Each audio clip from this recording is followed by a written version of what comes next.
লেখা নাই, আয় এখানে। ফোনটা টেবিল না তুলে দেন না তখন। পারবো না, আয় আয়। তোর রাগ হচ্ছে কেন? তোর রাগ হচ্ছে কেন? তুই এখানে আয়, আয়। তোর রাগ হচ্ছে কেন বল? কত ফুলে যাচ্ছে চোখগুলো, তো ছোট ছোট হচ্ছে কেন চোখগুলো? ও তো কেন আমার কেন ধরম করে না, তুই কেন এরকম করছিস? না, ও আমাকে কেন মনে করছে? জানাবি তো করবো না। আয় সেরাও, আয় তো, তোকে আমি ধরবো এমনি করে। ও অমনি করছে কেন? ও আমাকে দেখেই রাগ দেখাচ্ছে। আয় চলে আয় আমার কাছে, আয়টুকু আয়।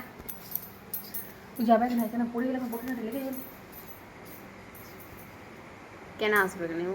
আয়টুকু সব আসবে, ও আসতে বাধ্য নাকি টুকু? বল এবার আমি সাথে বলা, দাগটা কি সুন্দর বেরিয়েছে তোর, কি কিউট কিউট দেখতে, না? কি সুন্দর দাগটা বেরিয়েছে, দিলি হাগু করে, ভালো করেছিস।